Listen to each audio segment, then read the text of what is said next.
Deus tem planos para cumprir em nossas vidas. Essa é a mensagem de toda a Bíblia, e é isso mesmo que estamos estudando aqui no Encontro com a Palavra, escrito pelo pastor Dick Woodward e narrado pelo pastor Edson Bruno. Fique atento a mais um programa que o Ministério Cooperativo Internacional leva a você. Com você agora, pastor Edson Bruno.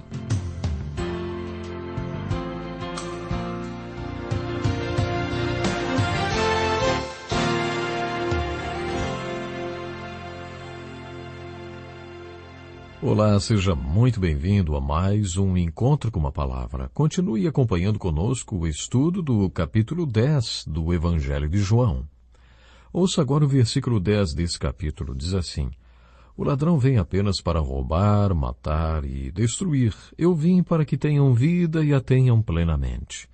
Nos versículos 1 e 2, Jesus já tinha se referido aos ladrões. Eu lhes asseguro que aquele que não entra no aprisco das ovelhas pela porta, mas sobe por outro lugar, é ladrão e assaltante. Aquele que entra pela porta é o pastor das ovelhas. Sobre o que Jesus estava falando? E depois, o que ele quis dizer no versículo 12, quando se referiu ao assalariado? O assalariado não é o pastor a quem as ovelhas pertencem. Assim, quando vê que o lobo vem, abandona as ovelhas e foge. Puxa, quantas perguntas, não é mesmo? Mas vamos encontrar todas as respostas. Você está lembrado do que Jesus disse quando purificou o templo? A minha casa será chamada casa de oração, mas vocês estão fazendo dela um covil de ladrões. Quando fizemos esse estudo, comentamos que na área do templo que Jesus purificou, foi encontrado um cofre 50 anos mais tarde, quando os romanos ocuparam Jerusalém. Neste cofre, localizado no templo, havia uma quantia correspondente a 7 milhões de dólares. Este dinheiro era produto de toda a comercialização feita no pátio do templo, uma área de aproximadamente 65 mil metros quadrados, onde eram vendidos produtos usados para os sacrifícios, que provavelmente custavam 20 vezes mais caros do que o preço de mercado. Eles tinham um esquema que forçava as pessoas a comprarem apenas deles. Sem dúvida alguma, fizeram do templo um negócio muito rentável. Mas Jesus chamou de ladrões a todos esses que conduziam esses negócios. No versículo 12 deste capítulo, observamos que Jesus se refere aos assalariados e diz que eles não se importavam com as ovelhas. Eles não passavam de homens contratados. Preste atenção nos versículos 11 e 12. Diz assim: Eu sou o bom pastor. O bom pastor dá a sua vida pelas ovelhas. O assalariado não é o pastor a quem as ovelhas pertencem. Assim, quando vê que o lobo vem, abandona as ovelhas e foge. Então o lobo ataca o rebanho e o dispersa. Jesus estava se referindo exatamente aos líderes religiosos porque eles eram os ladrões e salteadores e os assalariados. Eles faziam parte da organização religiosa por causa daquele esquema de negociações do templo que os tornava ricos. Em outras palavras, Jesus estava dizendo que eles eram mafiosos. Como já comentamos várias vezes, eles não se importavam, por exemplo, com pessoas como aquele paralítico do tanque de Betesda, que depois de 38 anos, esperando ajuda, foi curado por Jesus. Será que dá para explicar a insensibilidade e a dureza daqueles homens que nunca se importaram com aquele paralítico que agora passava pela rua, são, curado, em frente ao templo, carregando a sua própria cama? Eles não deram valor ao fato daquele homem estar curado. Eles também não se importavam que aquele homem estivesse andando agora. Não, mesmo aconteceu quando o cego de nascença passou a ver. Isso se repete várias vezes nos evangelhos. E a explicação dessa atitude indiferente está nesse texto. Eles não eram pastores. Eles eram assalariados, contratados, ladrões e salteadores. Eles estavam extorquindo o povo e só se importavam em ganhar dinheiro. Eles estavam lesando as ovelhas, preocupados em ganhar dinheiro. Não se importavam nem um pouco com elas. Ao mesmo tempo, temos as várias declarações de Jesus sobre quem ele é. Jesus falou não uma, mas 2 vezes: Eu sou o bom pastor. No versículo 14 lemos: Eu sou o bom pastor, conheço as minhas ovelhas e elas me conhecem. Assim como o Pai me conhece, eu conheço o Pai e dou a minha vida pelas ovelhas. Jesus estava dizendo que tinha um relacionamento com o Pai. Ele conhecia o Pai e o Pai o conhecia. Ele chamava as ovelhas a mulher samaritana junto ao poço de Jacó, talvez até Nicodemos, o homem no tanque de Betesda e tantas outras pessoas. Estas eram as ovelhas. Ele podia dizer que conhecia suas ovelhas e elas o conheciam. Elas conhecem a minha voz e não vão atender a voz de um estranho, mas conhecem a minha voz e me seguem. Elas não seguirão um estranho. Jesus estava formando outro aprisco, chamando as ovelhas de um aprisco da religião tradicional, para formar um novo rebanho. Neste contexto, no versículo 16, Jesus disse: Tenho outras ovelhas que não são desse aprisco. É necessário que eu as conduza também. Elas ouvirão a minha voz, e haverá um só rebanho e um só pastor. Que pensamento bonito, não é mesmo? Já ouvi várias aplicações para este versículo.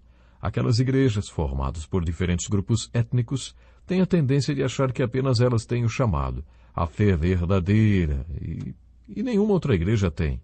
Eles pensam assim. Vez por outra encontro pessoas com esse pensamento citando o versículo: Tenho outras ovelhas que não são deste aprisco. Aquelas igrejas mais fechadas, que têm grupos segregados, aplicam esse versículo para outros cristãos que não são da sua igreja. Já vi muitas aplicações para esse versículo.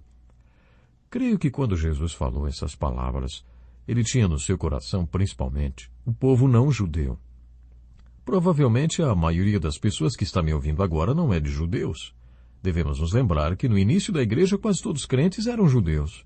Isso tem a ver com a chamada verdade da revelação judaico-cristã. Observamos no livro de Atos, até o capítulo 10, que todos os crentes da igreja eram judeus. Foram necessárias uma revelação e uma experiência forte com o Espírito Santo para mudar este quadro. O Senhor precisou falar com Pedro 3 vezes para convencê-lo que, na verdade, os não-judeus também estavam incluídos nessa nova igreja. Quando Jesus falou: Tenho outras ovelhas que não são deste aprisco, estava provavelmente referindo-se aos não-judeus como parte deste novo rebanho, mas foi desta religião estabelecida que Jesus chamou os 12 apóstolos. Durante o seminário, ouvi uma palestra de um judeu messiânico. Depois da palestra, muitas pessoas foram cumprimentá-lo pelo ótimo sermão e tal. Um dos veteranos o cumprimentou dizendo: O senhor é o único judeu cristão que conheço. O palestrante respondeu: Você ainda não ouviu falar dos 12 apóstolos? Nós nos esquecemos que os apóstolos eram judeus. O início deste novo rebanho surgiu do velho rebanho de ovelhas do judaísmo, a religião tradicional da época. Mas, a partir daí, um novo rebanho foi formado, que incluiu ovelhas que não são desse aprisco. Podemos ver isto no capítulo 10 de Atos, quando não-judeus começaram a se converter. Talvez o versículo 16 do capítulo 10 de João sintetize esses primeiros versículos. Tenho outras ovelhas que não são desse aprisco. É necessário que eu as conduza também. Elas ouvirão a minha voz. E haverá um só rebanho e um só pastor. Quem é Jesus? Ele é aquele que está à porta do aprisco.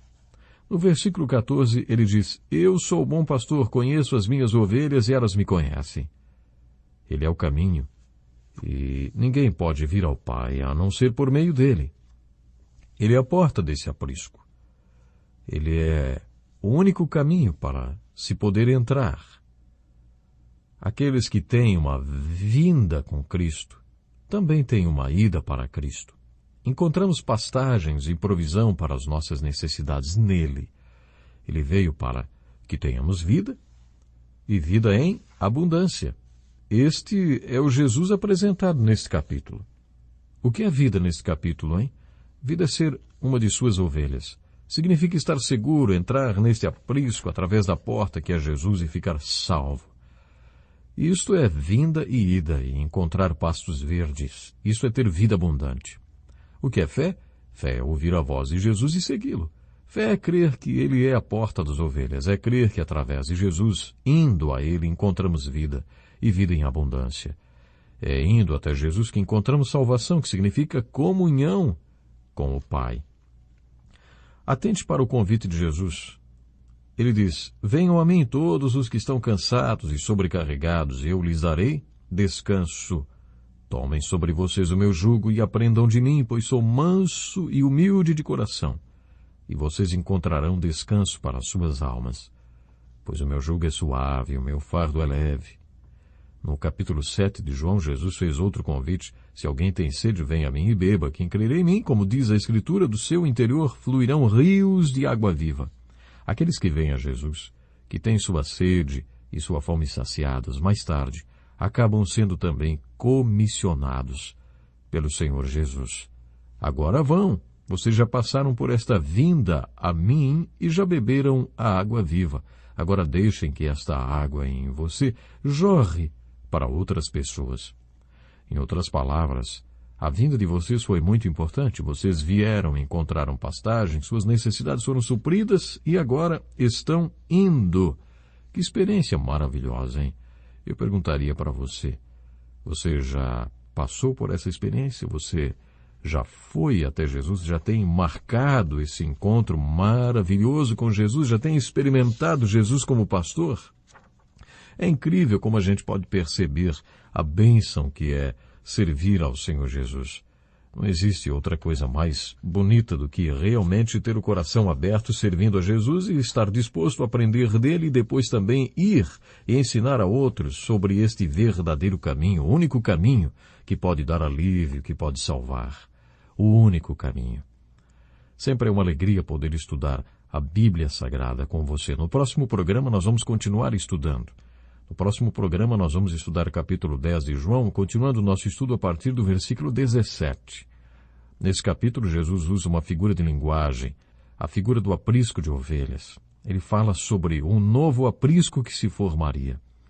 Lembra que comentamos com você que é importante rever sempre o capítulo 9 para poder entender bem o capítulo 10? Então, no capítulo 9, lemos sobre a cura de um cego de nascença que, depois de ser curado, foi excomungado da sinagoga. Por quê? Porque ele creu abertamente em Jesus. Ele declarou Jesus como Senhor. Ele prestou adoração a Jesus. E por causa disso ele foi excomungado. Este foi o cenário no qual Jesus deu um grande ensinamento. Bom, nós vamos hoje ficando por aqui, mas eu quero lhe convidar para o próximo programa. Como disse, vamos continuar estudando João capítulo 10. E vamos continuar aprendendo cada vez mais de Jesus como o pastor amado. Até lá, Deus lhe abençoe.